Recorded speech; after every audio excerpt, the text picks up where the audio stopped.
Welcome to the 775 Live podcast. I'm Crystal Newton. And I'm Scott Gaworski. So what are we talking about today? Well, as always, we're talking about rural Nevada and how awesome we are. But today we're actually talking about some fairly big movements that happened. Well, you don't think they happened at the state level, but certainly my perspective at the national level, we had some big things happen. Right. You were just down in Tampa at the Turning Point. Yeah, July 11th through the 13th. And I'm sure everyone heard snippets from that event. And as always, when you're at the event, nothing seems that sensational. And then you leave it and then there's news coverage everywhere. And you're like, whoa, what did I just witness there? Yeah, now which event was this exactly? So Charlie Kirk has the organization Turning Point USA, and this specific chapter is the Student Action Summit. Mm-hmm. And he started it about 10 years ago, and it was recognizing what we've already talked about in the Harvard episode, where you're seeing more and more universities be a stronghold for the liberal side, and conservative students are left out a lot of the time. So Charlie Kirk tried to create an organization for conservative students to come in and have a place of support. And even now he's starting to give them tips on strategy and how to go back and be strong as a conservative student. So the reason why this one was, and he's done many, many of them all over the country. In fact, there's going to be another one in December in Arizona, a little bit closer. So I do encourage anyone in Nevada to go check it out. It is within driving distance. A lot of times when you're building an organization, it takes you quite a long time, especially a grassroots organization. Mm-hmm. You've got to lay the groundwork. You've got to try to talk to politicians for years and years before they pay attention to you. What we saw at this event on July 11th through the 13th was that moment where his organization took off. So this is exploding in a big way, and particularly important to the 775, because if we're going to have policies and leaders going into the future that preserve conservative values, it's going to have to be through college students and that next generation coming up. So I'm really grateful to see there's an organization for them and that it's exploding in the way that it's exploding right now. Yeah, and this is something I think that came out of certainly the 2024 election cycle, and we're just now starting to get sort of the final data analysis of what happened. But we did see a break of younger college education, Gen Z, right? Generation Z, supposedly born from after 1997, breaking towards Republicans. Yes. And I think there's been an interest in sort of building up on that momentum. I think a lot of my hesitancy, and we can talk about that, a lot of my hesitancy is that group. So the oldest members of Gen Z right now would be about 28 years old, right? That's not a group that historically have voted consistently in large numbers, particularly the 18 to 24 cohort. And they've been pursued. They've been pursued heavily. And every couple of years we hear, the turnout's going up, the turnout's going up, turnout's going up. We saw this in 2008. We saw this in 2020. We saw it a bit in 2024. I'm not really sure that's been panning out. I mean, if we go back to 1972, which is the first election after the 26th Amendment goes into effect. Of course, 26th Amendment, most states still had a voting age of 21. This lowers it to 18. It resulted in about a 5% drop across the country in voter turnout. And that's remained fairly consistent since then. Yeah. And that doesn't surprise me one bit. It does make sense. We've talked about this several times on the podcast, that the younger you are, the less likely it is that you've encountered a consequence to political action, legislation. So the staying power of that generation is typically very fleeting, and we often don't target them for that reason. Right. Now, I did see something that really opened my eyes as to why this might be different. Okay. So there's one point in the conference where it slips my mind. It'll come to me in a minute. But the speaker, it was Greg Gutfeld. Okay, Greg Gutfeld. Greg Gutfeld looked around the room, asked the college students to raise their hand if they've ever had a bad experience with a teacher over their conservative values, or if they had a paper graded unfairly because of their conservative viewpoints, and the entire room's hand went up. So the reason why I wanted to point that out is because this is a generation of young people who have actually encountered a consequence to their political beliefs. So I think they're going to take action and engage a lot more than we've ever seen historically from that group. Well, I mean, that's certainly a possibility, although I think there's some dynamics we probably need to break down. Is, again, we've seen them mobilize historically for presidential elections. Yes. But the question of consistently engaging, of course, we're coming up, 2026 is going to be a non-congressional year. It's an off-year election. And that's where they really tend to drop off. The consequence thing is interesting, right? Yes. Because that puts a negative spin. Somehow the people only get involved in politics when they're mad about something, when they suffer an injury. I think more generally what we see, just to sort of structure this argument, is that political involvement is closely tied to life cycle. So younger voters, 18 to 24, they're more worried about having a good time. They might be renting apartments. They're just entering in jobs. The next cohort, and by cohort, these are age groups that the census uses. And since the census says 64 has been tracking a lot of voter data in association with the Voter Rights Act. That's how it's sort of grouped. The next cohort, 25 to 44, we also see relatively low levels of political participation. Yeah, super busy. You have Super kids, busy, married, careers. yeah, buying a house, getting it fixed up. Yeah. It's really only after 45. We have a 45 to 64 cohort and a 65 plus cohort that we really see the shift into sustained, consistent political activity. Mm-hmm. Kids are in high school, jobs are secure. You're really in a position now, is this is when people start, not to give our ages away, but at the age where we're starting to serve on boards, planning commissions, school boards, that type of stuff, where we're really paying attention to these issues. And I think this is I think that's what makes the change, right? And then since about 1984, the 65 age group, 65 plus age group has really become the most active. Yeah. Before they actually weren't. But I think that was more of a consequence of lower life expectancies. Those are most of the Democratic protesters. Well, yeah, we talked about this, right? We have that, but we've got a share of them too. So it's going to be an interesting take to see if this really is a sustained engagement, or it's, again, what we see. I mean, the Democrats were so pleased with the relatively high young voter turnout in 2008, and then it dissipated. Yeah, I think there's a few other things compounding the likelihood that this younger generation is going to have some staying power. Okay. It's really hard to purchase a house. Interest rates are really high. AI is taking over most jobs. Right. So this generation, I think, is going to become more politically active than we have ever seen. And I can bring it back to the 775. I think it's really important to our long-term survival that we have more and more of the younger group getting involved. Right. Yeah. Well, and can we talk about the 775 in this age group, because this is really the root of my argument earlier on. We always discuss these before we get on.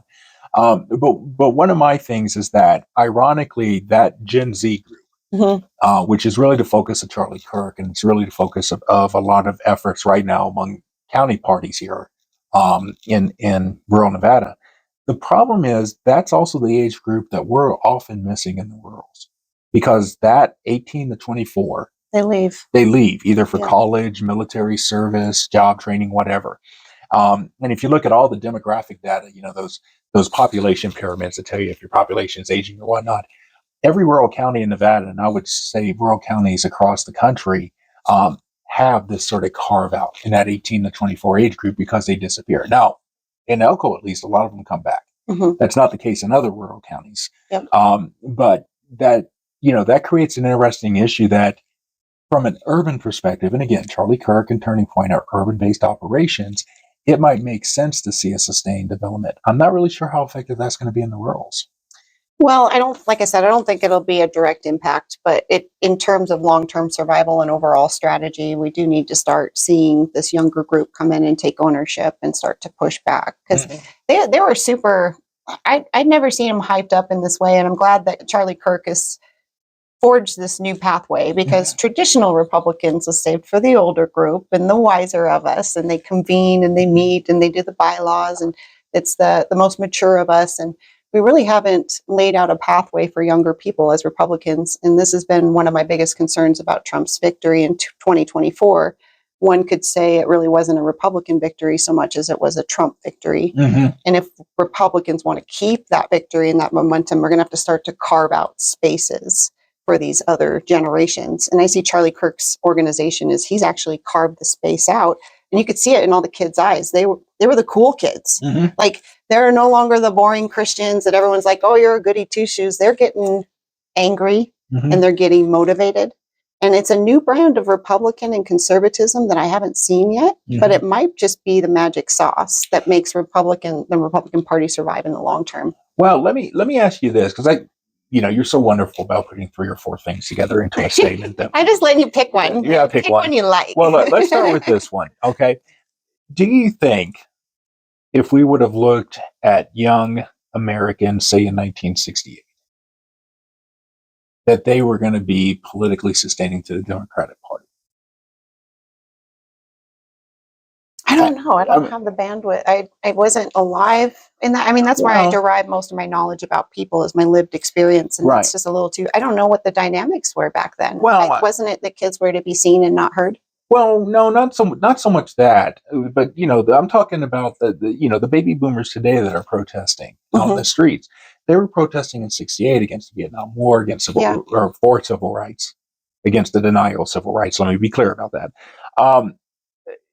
And then, they start hitting 27, 28, 29, 30. They're having young kids. They're balancing all this stuff, and they sort of drop out of politics for a while and only come back in. And I guess part of what I'm saying, I don't necessarily disagree with you. There's a lot of engagement. I think there is. And I do think that Republicans particularly needed to try to reach out to this group for a long time. So kudos to Charlie Kirk for that. I'm not really sure it's actually something that Republicans should be putting in 60, 70, 80% of their effort into encouraging. Yeah. Well, maybe not that big of a portion, but like I said earlier, this is the first time we've seen anything like this. And I think what's super critical to me was, and this wasn't my issue, I think Epstein came up again and again and again. Almost every speaker had something to say about Epstein. It really surprised me because in my mind, when you think about the Trump administration, I think he got the big, beautiful bill passed. He got the border secured. He's rebalancing the global alliance with the tariffs. He's redeveloping our manufacturing industry. There's all these things. He's attacking Harvard. He's using the Supreme Court to try to readjust laws. To focus just on the Epstein thing was kind of wild to me. It was the biggest complaint throughout the entire weekend. And what happened after that, which everyone saw, was clips of that event just completely saturated the media. To the point where Trump had to call Charlie Kirk and tell him to back off. Right. This is too much negative publicity. All that to say, this group actually had a push and an influence on the White House. Right. We haven't seen anything like that before. That's actually an interesting take. Do you have a sense why they cared so much about the Epstein? That's the thing that really I don't understand why the focus on it, because we've had how many events in this country where it's been buried and we never get to hear about it. So when I heard about Epstein, I was like, well, historical precedents, at the end of the day, there's probably going to be something to where we can't see it. And, oh, well, you tried. I think about the only place where I got really puzzled was in Trump's response at the Texas. We went down and saw that. Yeah, he was asked about Epstein, and the way he reacted to it was almost like he was flustered in the moment. And I can't make sense of that either. But Epstein completely flummoxes me. If you have any idea, I'd love to hear. Well, I mean, 2 things. I think part of the problem is that there was a large part on the MAGA movement that put a lot of hope that the release of the Epstein files would just wipe out the opposition. Right, it was the killer blow, the nuclear strike, what have you. That would just knock them off the map. I'm not sure we're going to get that level of data release. Now, of course, the other side's paying a lot of attention to Epstein as a way to attack Trump, that they're covering it up because Trump's involved in it. Yeah. You're seeing that a lot. Well, they see a division. They want to get in there and make as big of a hole as they can. Can I offer something else, though? Sure. So we're talking about this, again, college-age students, so 22, right? So when this Epstein situation starts, 2016, 2017, Epstein was arrested in 2017. These same students would have been... I think the file was opened under the Obama administration. Well, it was, but when it really broke, Epstein was arrested under the first Trump administration. These kids would have been 12, 13, or 14. Okay. Which would have been exactly the age of the victims of this. Okay. And a generation that's grown up with a very serious set of discussions and conversations about, porn on the internet, and discussions about sexual predation in schools and summer camps and whatnot. And I think one could say hypersexualization of education, particularly that we've seen here since 2020 under the Biden administration. Do you think that's triggering sort of an interesting backlash where this Epstein case has taken an outsized importance in their minds? Because it latches on to debates they've been sort of trapped in since they're 12 or 13. I appreciate your point. It's interesting. I'd never thought of that before. I'm just thinking of their age group and the maturity level they would be at. It's hard for me to imagine that a 22-year-old has enough sexual experience and enough ideas about what happens around sexuality in the world to form that harsh of an opinion. But it's completely plausible because they're exposed to everything at an early age. No, I'm not. Right? I'm not saying that they have fully formed opinions. Mm-hmm. I'm saying that this is the type of issue that has a resonance that they've been going through relatively constantly, in a way that, say, Iran's nuclear program is not. Mm-hmm. Right. So when this appears back up into the public spotlight, if you're older, right, this might not be as important of an issue. But if all you've been caught in is this hypersexualized discussions for most of your life, a hypersexualized discussion like in the Epstein case seems to be the most important thing because it's reinforcing what you've already bought. I can see that. And maybe it is part that, maybe it's all that, but I also have something else to contribute. Okay, go for it. I think at the heart, what we're seeing is Trump came on as this candidate that is not a politician, right? He's outside the establishment. We elected him to try to fix everything. One of the biggest problems we have in this country is a distrust with government. Right. And so I think at the heart of this issue is here is supposed to be our savior that tells us all the truths, and it's looking a lot like he's lying. Right. And I think that might be what's at the heart of the anger, is a feeling like, okay, you're beginning to look like everybody else at this point. Maybe, and that's not my personal opinion. Everybody yelling at your radio. It's not my personal opinion. We're just trying to get to the bottom of where these feelings are coming from. But I was shocked to see just how much everyone was on it with Epstein. Yeah. I mean, they were adamant, and I'm, old enough to know, like, that's probably not going to happen, guys. I'm sorry, but you're right. You had to really dig deep to see where the anger was coming from. Right. And I think it's a feeling of violation. Yeah. Like, hey, you promised something again, and now you're covering it up like everyone else. Well, and it's this goes back to, again, looking at this age group in light of the 1960s was really, I think, the last time these questions about age and politics were really asked seriously. The never trust anyone under 30 movement, right? And this gets out. I mean, even the 68 version of Planet of the Apes, right, where Charlton Heston's last word to the teenage ape helping him escape is like, remember, never trust anyone under 30, right? Because it would resonate with the audiences watching it. But no, that's actually an interesting point. But I think it also gets back to our larger discussion we started with, is that focusing on this group is sort of the centerpiece of strategy going forward. Because a lot of people have argued over the years that one of the problems is that youth are fickle. Yeah. Right. And that some ways they don't see the big picture. Right. And we do that quite a bit. When I was teaching history, you always had students read John Locke, and 18-year-olds hate reading John Locke. Who on earth cares about absolute property rights? Well, when you're 18 and renting an apartment, probably not too many people. When you're 45 and arguing over the neighbor where the fence line is, yeah, property rights are damn important. Muy important. Right. Mm-hmm. And I think that's been one of the reasons that traditionally, despite the allure, if one will, of getting younger voters in, they've really maybe not have proven as sustainable as groups have held. I mean, one of the big arguments against the 26th Amendment in 72 by a lot of people was like, this group from 18 to 21 just isn't going to vote. Yeah. So, we're spending all this effort on something that's not going to make a difference. Now, of course, a lot of candidates McGovern, right? For instance, this is when the hippies started to shave and cut their hair and become clean for Gene. That was the slogan, clean for Eugene McGovern. Or Eugene McCarthy, 68, right? But anyway, McGovern in that campaign really thought they were going to pick up on this group, and they didn't. Yeah. Right. And I like I said, I agree, and I understand how that would be the governing principle, because that's how it's been historically. But I think these kids are facing issues that no young generation has ever faced before, between not being able to buy a house and going into an economy where AI is taking over a lot of those jobs that college students traditionally were gearing up to take.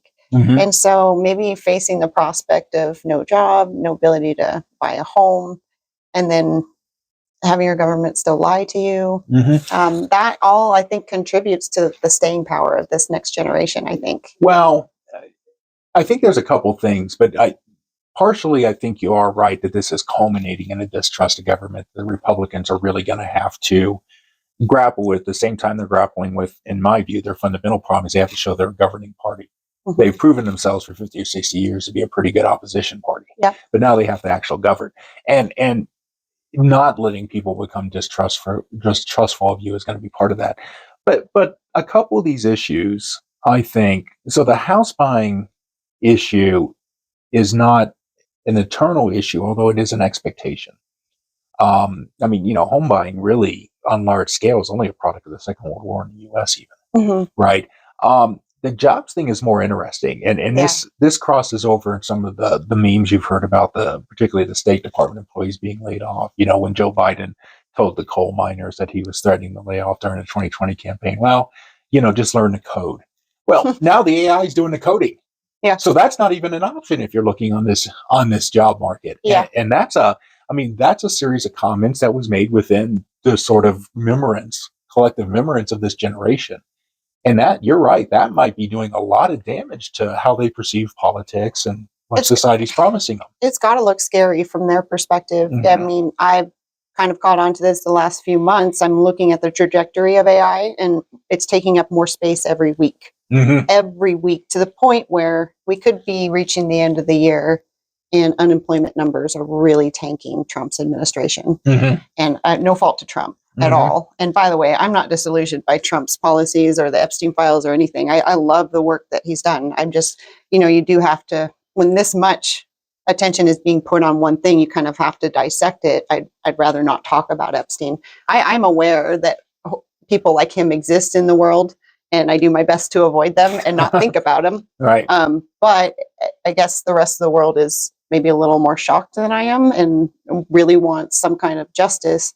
I don't know what you would get even if you got the files in the list, except for maybe more disillusionment. Right. Well, and I think that's coming out of, this is... I kind of want to reach out to these college students. I'm like, this is not the hill to die on. Right. Well, and that's what Alan Dershowitz has been saying in some of his interviews. Right. Of course, he was Jeffrey Epstein's attorney in that. Who is that?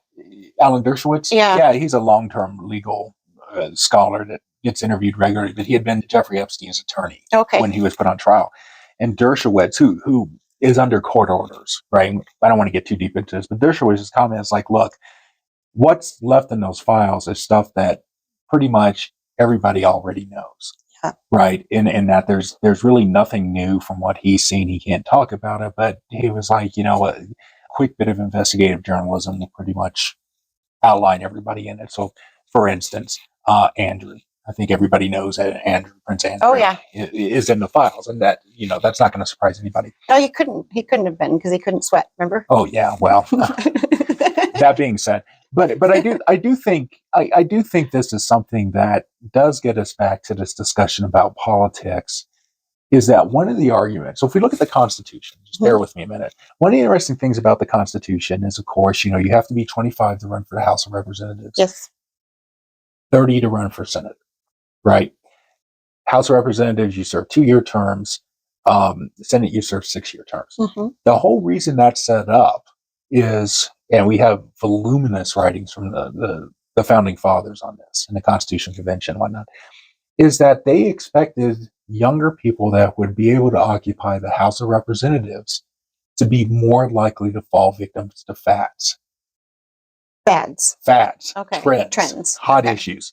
But what you needed to make that work and to balance that, not saying that's not important, but what you needed to balance that out was another group that was older. A much wiser 30-year-old. Much wiser 30-year-old. Right. Not. But I guess back then that was like a huge difference. Well, we can talk about life expectancies and historical, margins of life and all that. But anyway, but the Senate, the key thing is the 6-year terms, mm-hmm. and having a group that was forced to be older and to take a longer perspective because they're there for 6 years was explicitly designed to be a counterbalance for a younger group that might be willing to, for lack of a better term, grow a long hair and get involved in something, right?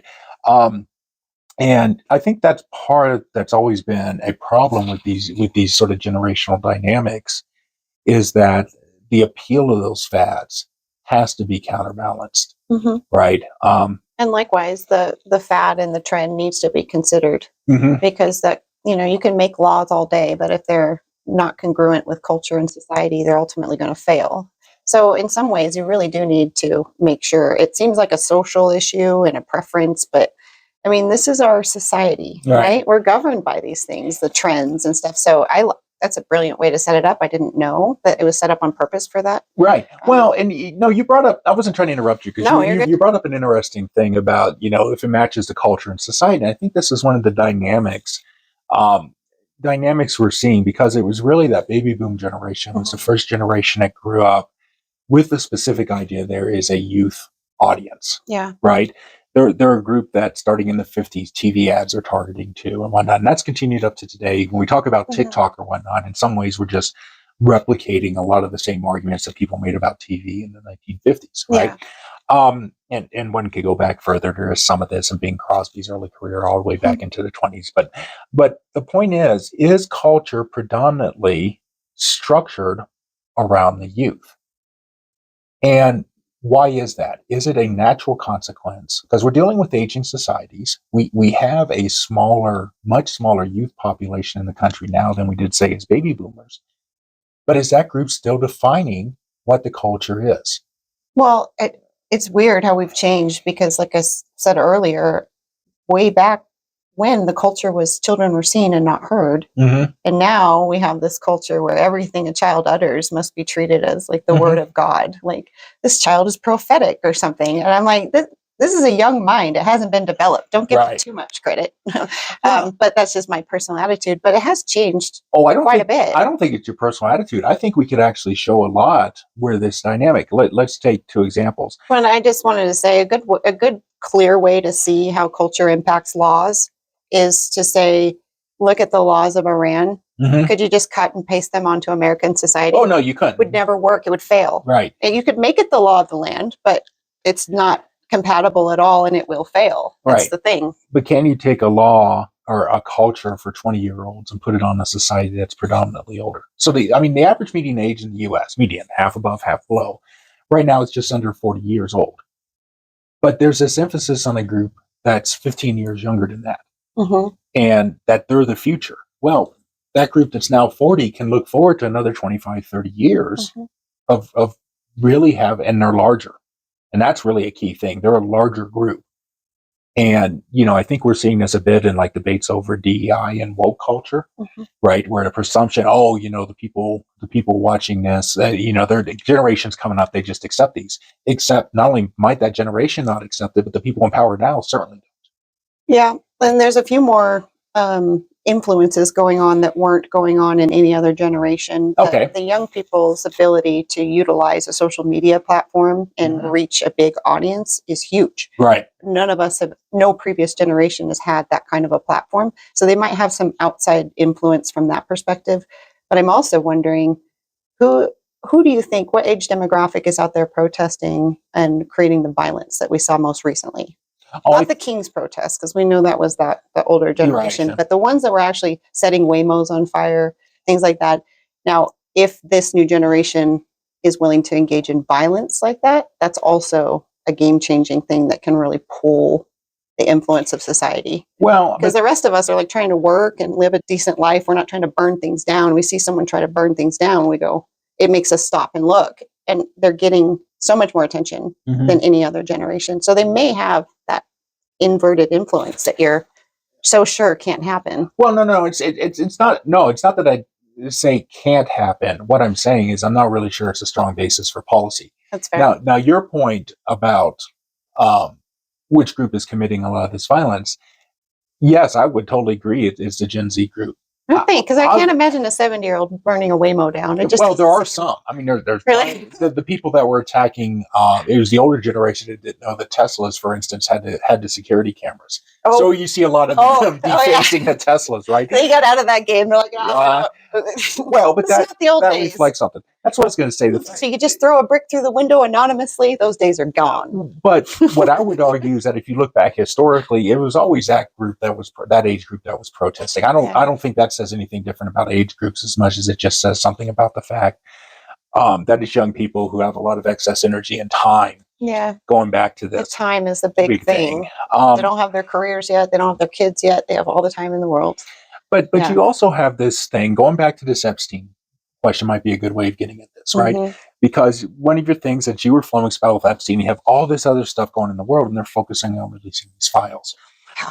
Isn't that one of the problems with a youth culture that gets obsessed with a trend or a fad, doesn't let it go, and then find out that that approach doesn't apply elsewhere? And I think a good way to look at this, Greta Thunberg, Oh, right? yeah. All the work she does on climate change, and then she disastrously gets involved in this Palestinian issue, seemingly unable to understand the dynamics of what even is going on, Yeah.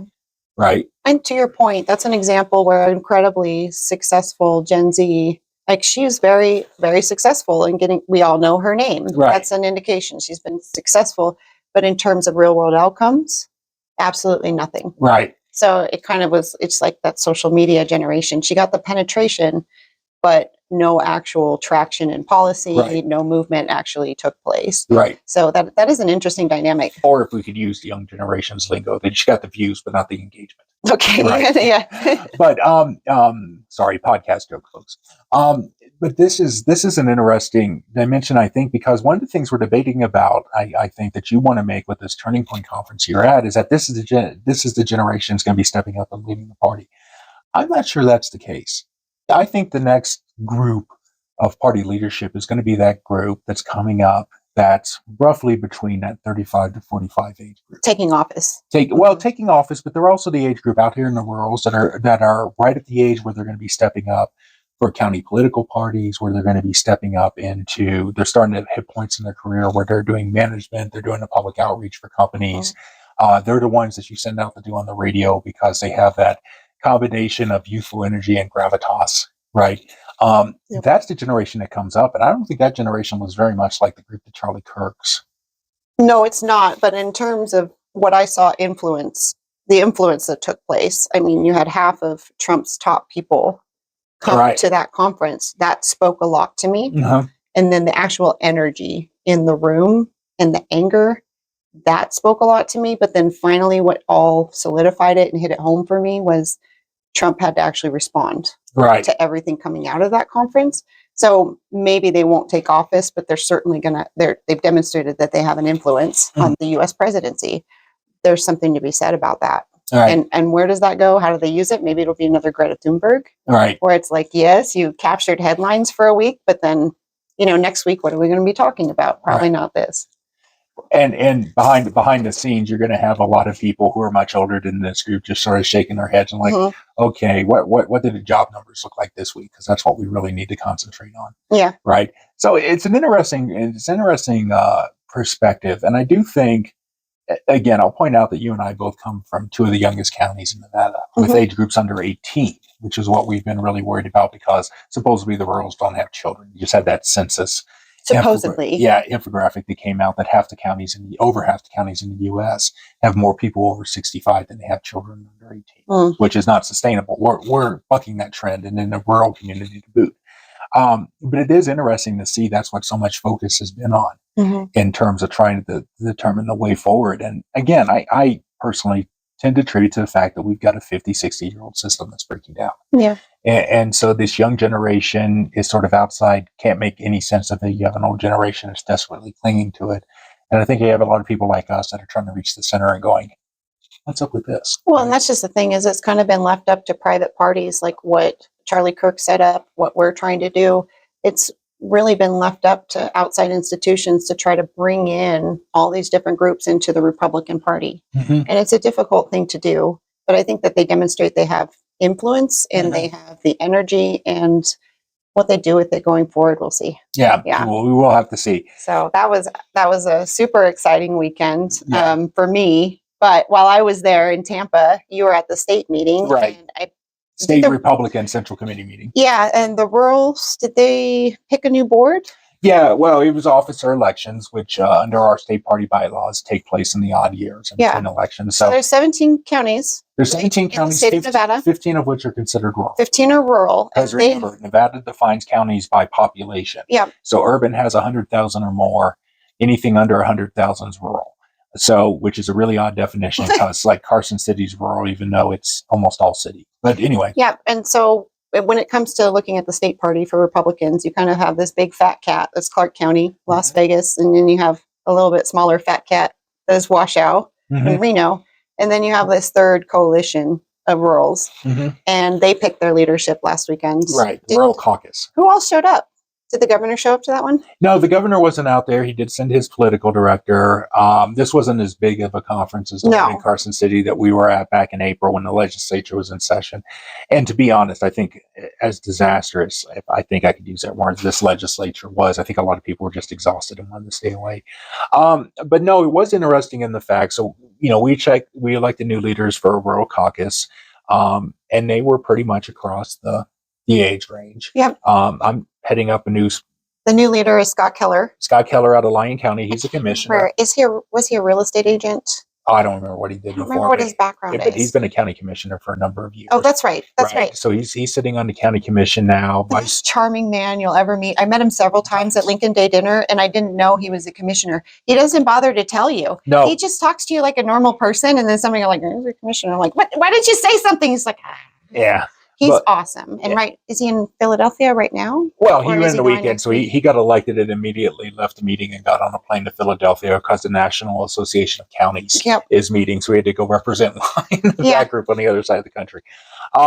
No, good group. I'm going to be heading up a publicity committee, standing committee for the Rural Caucus, where we're going to be talking about integrating a lot of these tools in there. And to be honest, I'm frankly one of the younger people on that. That's, but So wait, you said publicity. Right. So that sounds really fancy for rural counties. What does that mean? Publicity? Well, no, I don't think it's fancy. The rurals have a PR person. Well, basically, that's what it is. And so I've been, just to fill it in, because this actually touches on it, because one of the things I did was we'd had an ad hoc committee that had been looking at how can rural counties leverage the technology and whatnot? Because one of the things we want is we're an important block of voters. Yeah. In Nevada, we got Lombardo elected, and Lombardo's team realizes that. But we have a political establishment that again is dependent heavily on urban consultants. Who are coming in, and they don't understand the rurals. And so we're looking at the tools and technology and understanding for rural audiences where the rural county parties were the leadership. And I think this is a key part. The leadership in a lot of the rural counties tends to be very much older. Yeah. And trying to explain to them, is TikTok something you want to use if your county has really limited broadband access, right? Or should you continue to do other stuff? Reminding people this is, and I have to do this professionally, rural radio is not dead. Yeah. There's this perception that radio in the rurals is just dying. And it's hugely important for us on the political side. It's hugely important for news, any type of outreach project. They're desperate for content, have people come out and look for local stuff. So, just being able to get candidates that are coming through out here on a local radio station. Hey, set aside an extra hour so you can go talk to our local DJ about, whatever you want to talk about. It comes as an eye opener from a lot of politicians from an urban environment. Yeah, and anyone who's in rural knows that we all have our independent identities, right? Whether we're from Winnemucca or from Elko or Battle Mountain or Ely, we all have our little things and our own identity, our own little tribe. So it can be a little bit like herding cats to get everyone on the same page. So I was really excited to see them get a board that could maybe manage that. Right. That public messaging. And that's what we're going to be working on. The rest of the meeting was it was a good meeting, don't get me wrong. Elected the state chairs, Michael McDonald reelected as state chairman, pretty much the executive board reelected, and some talk about the wrap up of the legislative session. No drama. No drama. No fights. No, there are some internal conflicts, there always are, but they didn't really bubble up to the surface this time around. But that being said, it was certainly nowhere near as entertaining as Tampa. No. I'll put it that way. But no, I think it does get to this because we're not, again, if we have one message, I think for 775 Alive, it's that the rurals are not sort of isolated, odd, weird places. We are deeply embedded in all these issues, maybe in different ways, but we're as deeply embedded to it, I think, as urban areas are. And that's part of the bridge we need to understand and repair. To be able to have these policy discussions going forward is understanding we're not like two totally separate creatures. No, and the mining industry, it doesn't exist without the rurals, and we have this lithium mining supply chain coming online. Right. It's you know, the rurals are positioned to get a little bit more power and a little bit more attention from the state. And if we're not coordinated and we don't have consistent messaging, it's going to be very difficult for us to negotiate good deals for ourselves. So I'm so happy that you guys are coordinating in this kind of a way. So, yeah. So in the meantime, I hope we enjoyed the episode here and our bantering back and forth about various issues. Don't send me hate mail about Epstein. Yeah. I wish it wasn't an issue, and I'm sorry if that makes you mad. You don't want hate mail anyway. You said I have to take all the That's hate right. mail. That's right. So send us an email at info@775alive.com. Until next time, I'm Scott Gaborski. And I'm Crystal Newton. We'll see you around the 775.